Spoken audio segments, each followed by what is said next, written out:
राम मंदिर पर चंदा चोरी के सवालों का जवाब इनके पास नहीं है और लगे हुए हैं विपक्ष को टारगेट करने। क्या आप जानते हैं विश्व हिंदू परिषद ने जांच अधिकारी, इस पूरे मामले की जांच अधिकारी को एक खत लिखा है और कहा है कि प्रियंका गांधी वाड्रा, अखिलेश यादव, संजय सिंह, अरविंद केजरीवाल, इन सबसे बयान लिया जाए।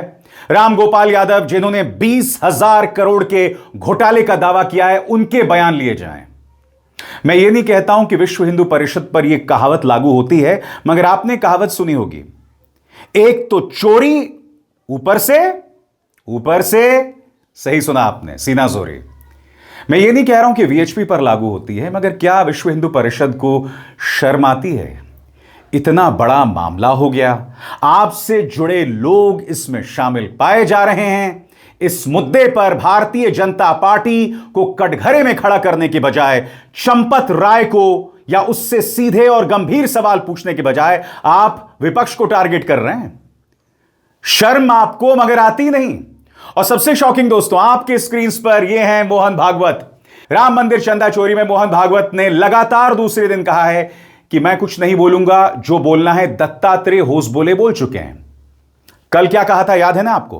कल ये सामने आए थे और राम राम कहकर निकल गए थे, और आज मुझे कुछ नहीं बोलना है। पहले तो सुनिए आज इन्होंने क्या कहा। राम मंदिर के ऊपर एक कल स्टेटमेंट आया है दत्ता जी का, वही देखो उनकी प्रतिक्रिया,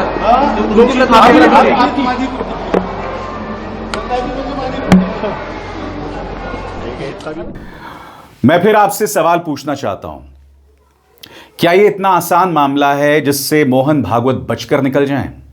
भगवान श्री राम, हमारे आराध्य भगवान श्री राम और उनसे जुड़े घटनाक्रम, उस पर राजनीति न सिर्फ भारतीय जनता पार्टी आरएसएस करती आई है। आपका वजूद, आजाद भारत में आपका वजूद, उसमें सबसे बड़ा फैक्टर राम मंदिर और उससे जुड़ा हुआ आंदोलन है। और यहां पर मोहन भागवत कोई टिप्पणी नहीं करना चाहते। और दत्तात्रेय होसबोले का बयान भी आपने देखा, उसमें हिंदुओं को एक बार फिर उन पर इमोशनल अत्याचार किया जा रहा है कि हिंदुओं बच के रहना, तुम्हारी भावनाओं के साथ खिलवाड़ हो रहा है, एंटी हिंदू, एंटी इंडियन विचारधारा से बचकर रहना। और अब तो तमाम हदों को पार कर दिया दोस्तों। इस खत को देखो जो आलोक कुमार, जो कि विश्व हिंदू परिषद के अंतर्राष्ट्रीय अध्यक्ष हैं, एडवोकेट हैं, उन्होंने जो जांच के अधिकारी हैं आशुतोष तिवारी, उन्हें यह खत लिखा है और कहा है राम गोपाल यादव, प्रियंका गांधी वाड्रा, अखिलेश यादव, संजय सिंह, सबको बुलाया जाए। सबसे दिलचस्प बात यह है कि यहां पर भी बच गए हैं, यहां पर भी सुविधावादी राजनीति दिखाई दे रही है। कई लोगों ने मुद्दे उठाए थे मगर उन्हें नहीं बुलाया गया है, चाहे बीजेपी नेता रजनीश सिंह हो, चाहे नृपेंद्र मिश्रा जिन्होंने इसे डकैती बताया था, चाहे स्वयं स्वामी अविमुक्तेश्वरानंद हो। आम आदमी पार्टी ने करारा प्रहार किया है और संजय सिंह कह रहे हैं कि यहां पर भी पक्षपात। सुनिए उन्होंने क्या कहा। नहीं, पहली बात तो यह कि मैं उनके पत्र का स्वागत करता हूं। बहुत अच्छा किया उन्होंने, पत्र लिखा। हो सकता है हमारी नहीं सुन रहा है प्रशासन, उनकी ही सुन ले, उनकी ज्यादा चलती होगी। लेकिन यहां मेरा दूसरा प्रश्न यह है कि राम के काम में भी भेदभाव। नृपेंद्र मिश्रा जी ने कहा चोरी नहीं डकैती हुई है, उनका नाम नोटिस में क्यों नहीं है? महिपाल सिंह, जो विश्व हिंदू परिषद और आरएसएस के कार्यकर्ता है, जिन्होंने बताया कि हमारे सामने चढ़ावे में चोरी हुई और हमने इसकी सूचना चंपत राय और उनके सहयोगी गोपाल राव को दी, उनका नाम इस नोटिस में क्यों नहीं है? विनय कटियार जो कह रहे हैं वहां चोरी हो रही है, बेईमानी हो रही है, उनका नाम नोटिस में क्यों नहीं है? क्यों नहीं है? रजनीश सिंह, जिस व्यक्ति ने, जो भारतीय जनता पार्टी का पूर्व मीडिया प्रभारी है, जिसने सबसे पहले पत्र लिखा इस पूरे मामले में, चढ़ावे चोरी के मामले में, उनका नाम क्यों नहीं है? स्वामी अवमुक्तेश्वरानंद जी, शंकराचार्य जी ने भी बयान दिया है, उनसे भी साक्ष्य उनके पास भी जो है वो भी दे। बताइए ना। वहां के संत महात्मा धर्मदास जी, उनका नाम क्यों नहीं है? महान धर्मदास जी का नाम क्यों नहीं है? इसका मतलब ये विश्व हिंदू परिषद की जो चिट्ठी है, ये राजनीति से प्रेरित है। सबसे बड़ी बात, इस मुद्दे से जनता का ध्यान भटकाने की कोशिश की जा रही है। अब केशव प्रसाद मौर्य के इस बयान पर देखिए, यहां पर वो अखिलेश यादव पर प्रहार कर रहे हैं। मैं सीधा सवाल पूछना चाहता हूं, अगर राम मंदिर में चंदा चोरी हुई है और अगर मीडिया ने इस मुद्दे को ना उठाया होता, विपक्ष ने इस मुद्दे को ना उठाया होता, तो जो गिरफ्तारियां हुई हैं क्या वो होती? जो एफआईआर दर्ज हुआ है क्या वो होता?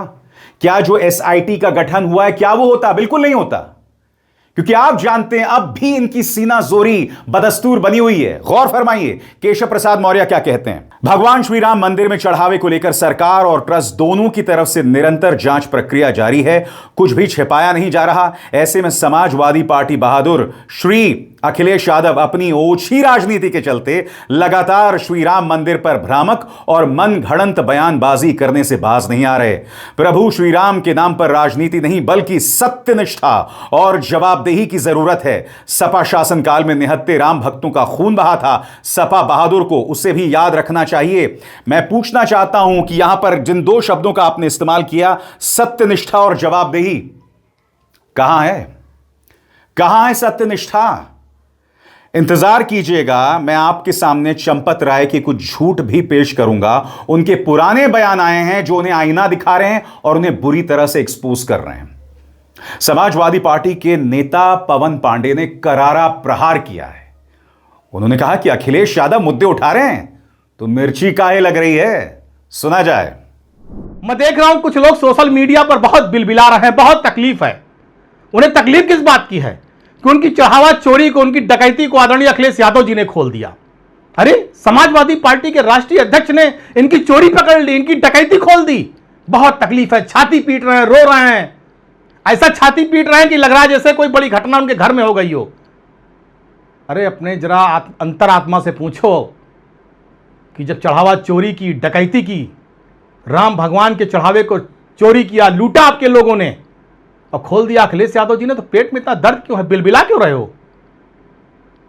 कार्रवाई होगी, प्रभु श्री राम न्याय करेंगे, पूरा विश्वास है प्रभु श्री राम न्याय करेंगे।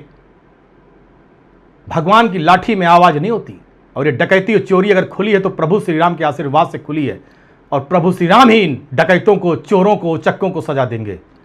बाकी हम अयोध्यावासी हमेशा ये चाहते हैं कि जो चोर हैं, गुंडे हैं, लफंगे हैं, जिन्होंने मर्यादा पुरुषोत्तम प्रभु श्री राम के पवित्र मंदिर से खिलवाड़ किया आस्था से, उनको कड़ी से कड़ी सजा मिले। और अब एक जरूरी संदेश, सच के इस सफर में मेरा साथी बनिए, मेरा चैनल ज्वाइन कीजिए और इनमें से एक विकल्प, एक ऑप्शन चुनिए। शुक्रिया। दोस्तों, इस वक्त चंपत राय के दो बयान सामने आए हैं। एक 2 साल पुराना बयान और एक 7 जून को दिया गया बयान। 7 जून को उन्होंने कहा है कि ऑडिट में कोई गड़बड़ सामने उभर कर नहीं आई है। यानी कि अगर इस बयान पर विश्वास किया जाए तो साफ तौर पर वो झूठ बोलते हुए नजर आ रहे हैं। इस शब्द का मैं इस्तेमाल नहीं करना चाहता हूं, चलिए मैं बदल देता हूं, गलत बयानी कर रहे हैं। आपने कहा 7 जून को कोई गड़बड़ नहीं हुई है और अब आप जानते हैं एसआईटी का गठन हो गया। ऐसे में क्या चंपत राय को जो डिफेंड करने की कोशिश आरएसएस, बीजेपी, वीएचपी कर रही है, क्या ऐसे में इस एसआईटी पर विश्वास किया जा सकता है? सुनिए उनका पुराना बयान। सज्जनों, श्री राम जन्मभूमि तीर्थ क्षेत्र अपने भिन्न भिन्न कार्यों का ऑडिट समय समय पर करता रहता है। हुंडी काउंटिंग कमरे का ऑडिट भी होता है। हुंडी काउंटिंग कमरे का ऑडिट राम जन्मभूमि तीर्थ क्षेत्र के न्यासीगण, कार्यकर्ता और स्टेट बैंक के कर्मचारी मिलकर करते हैं। ये कार्य कई दिनों तक चलता है। यही कार्य आजकल हो रहा है। कोई भी उल्लेखनीय बात किसी के भी ध्यान में अभी तक नहीं आई है। धन्यवाद। और बात वहां नहीं रुकती। 2 साल पुराना एक और मैं बयान आपको चंपत राय का सुनाना चाहता हूं। यहां वो 2 बातें कर रहे हैं। पहली बात, कुछ लोग जो चांदी के सिक्के दे रहे हैं तो उस पर वो कहते हैं कि मैं इन चांदी के सिक्कों को कहां बेचूं, और फिर वो आगे ये भी कहते हैं कि अगर आप सोने का दरवाजा बना देंगे तो पुजारी की गर्दन काट देंगे लोग। अब आप मुझे बताइए दोस्तों, ये हमारे आराध्य देव राम का प्रश्न है।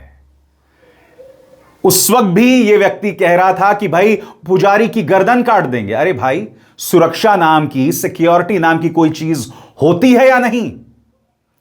उनका यह पुराना बयान सुनिए जिससे पता चलता है नीयत क्या थी। सुना जाए। क्यों देंगे 1000 गुलाब के फूल चांदी के? श्रद्धा है। काय की श्रद्धा, मैं क्या करूँ श्रद्धा करूँ?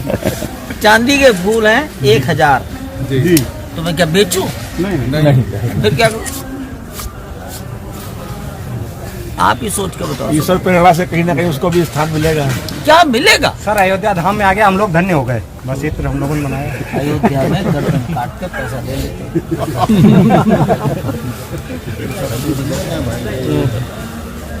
हमने अपने दरवाजे पे सोना मड़वाया, मड़वा तो दिया, चर्ची कौन करेगा? एक दरवाजे की कीमत 60 करोड़ हो गई। हमने कहा पुजारी की गर्दन काटेंगे रात को, क्या यहाँ तो अयोध्या है। विपक्ष लगातार सवाल उठा रहा है कि ट्रस्ट बना था जिसमें धार्मिक लोग थे, मगर उनको हटाकर भारतीय जनता पार्टी ने ऐसे लोगों को बिठा दिया जो उनके हिसाब से सुविधावादी थे। इसलिए आज समाजवादी पार्टी के सांसद कह रहे हैं, अयोध्या से इत्तेफाकन कह रहे हैं कि इस ट्रस्ट को भंग किया जाए। सुनिए क्या कहा गया। ये तो लगातार हमारे नेता माननीय अखिलेश यादव जी और हम जैसे लोग एक ने अनेकों बार कह चुके हैं कि ट्रस्ट को भंग कर दिया जाए और एसआईटी जांच से पहले इसको भंग करना चाहिए था, और जो भी ट्रस्ट में लोग हैं उनको मंदिर से बाहर रख करके तब कोई जांच शुरू होती।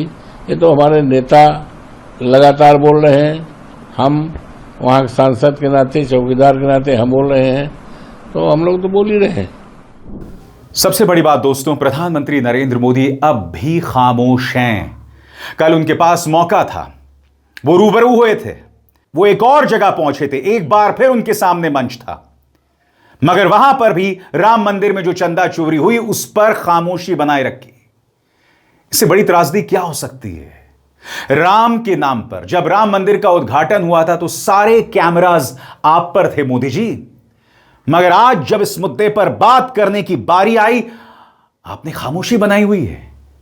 प्रधानमंत्री के इस हैरत अंगेज बयान पर गौर फरमाइए। वो कहते हैं, आज मैं 140 करोड़ देशवासियों का आभार प्रकट करता हूं और उन्हें धन्यवाद कहता हूं। जिस तरह वो इस मुश्किल समय में देश के साथ मजबूती से खड़े हैं, जिस तरह देशवासियों ने अफवाह, डर और भ्रम फैलाने वालों का सामना किया, देश में अस्थिरता फैलाने की साजिशों को नाकाम किया, देश उसी विश्वास के भरोसे आगे बढ़ गया है। नहीं मोदी जी, 12 साल से आपने इस कदर लोगों को ब्रेन वॉश कर दिया है ना कि इतनी बड़ी चंदा चोरी हो गई और शायद जनता पर इसका कोई असर नहीं पड़ रहा है। एक क्लिप वायरल हो रहा है जिसमें कुछ लोग बाहर से आए हैं अयोध्या में और वो कह रहे हैं कि बीजेपी का कोई दोष नहीं है क्योंकि यहां तो कांग्रेस के नेता हैं।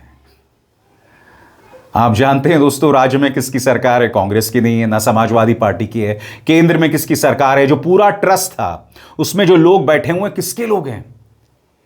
इसलिए मैं कह रहा हूं, ब्रेन वॉश कर दिया गया है पूरी तरह से। और ऊपर से विश्व हिंदू परिषद ने जांच अधिकारी से कहा है कि प्रियंका गांधी वाड्रा, राम गोपाल यादव, अरविंद केजरीवाल और संजय सिंह को बुलाइए। आम आदमी पार्टी ने इस पर करारा प्रहार किया है। सुनिए क्या कह रहे हैं सौरभ भारद्वाज।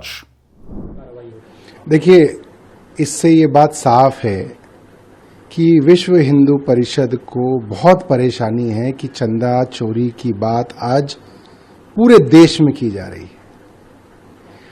और अगर उनकी नीयत साफ होती तो वो कहते कि विश्व हिंदू परिषद के अंदर इतने सारे लोग हैं जो इसके बारे में बताना चाहते हैं। चंदा चोरी के बारे में हम लोगों के पास जानकारियां हैं क्योंकि हमारी ही संस्था से चंपत राय निकले हैं। हमारी ही संस्था से जुड़े हुए बहुत सारे लोग इस पूरे के पूरे मंदिर के ट्रस्ट के अंदर शामिल थे। मगर आप सोचिए, एक भी गवाह उन्होंने भारतीय जनता पार्टी से नहीं पेश किया, एक भी गवाह उन्होंने आरएसएस से पेश नहीं किया, एक भी गवाह उन्होंने विश्व हिंदू परिषद से पेश नहीं किया। गवाह भी अगर चोरी का कोई होगा तो वो राजनीतिक दलों की अपोजिशन पार्टियां होंगी। इसका मतलब आलोक जी ने सरेंडर कर दिया है। वो खुद मान के बैठ गए कि उनकी संस्थाओं के लोग चंदा चोरी के विषय में कहीं पे गवाह नहीं बनेंगे। आप एयरपोर्ट्स, जंगल, कोयले की खदानें अपने परम मित्र को दे दें, नियमों की धज्जियां उड़ाते हुए अपने परम मित्र को दे दें, मीडिया उस पर कोई खबरें नहीं करता है। आपके परम मित्र के खिलाफ अमेरिका की अदालत में गूंज सुनाई देती है, आप कुछ नहीं करते हैं। एक के बाद एक कॉन्फ्लिक्ट ऑफ इंटरेस्ट सामने उभर कर आते हैं। लगातार दिख रहा है हमारी सड़कों की क्या हालत है, गड्ढे हैं। दिल्ली देहरादून एक्सप्रेसवे, वहां पर गड्ढे हो रहे हैं साहब, मगर इनकी कोई जवाबदेही नहीं है। ये लोग हमारे जंगलों को काट रहे हैं, हसदेव से लेकर निकोबार। मगर हर बार जब विपक्ष ये सवाल उठाता है तो वही राष्ट्रवाद का इमोशनल अत्याचार, जो सवाल उठा दे वो देशद्रोही है, वो पाकिस्तान परस्त है। अब इन्होंने भगवान श्री राम को भी नहीं बख्शा। मैं आपसे सवाल पूछना चाहता हूं, आप में से जो लोग अंधभक्त हैं, जिनकी आंखें नहीं खुली हैं, आज जो पूरा शो मैंने आपको बताया, क्या इसमें प्रियंका गांधी वाड्रा जिम्मेदार है, जवाबदेह है? अरविंद केजरीवाल, अखिलेश यादव, रामगोपाल वर्मा, क्या ये लोग जवाबदेह हैं? कतई नहीं है। जवाबदेह सिर्फ वो हैं जिन्होंने ट्रस्ट बनाया, जवाबदेह वो हैं जिनका काम था चौकीदारी करना, जवाबदेह वो हैं जिन्हें बचाया जा रहा है क्योंकि उनके तार दिल्ली से जुड़े हुए हैं।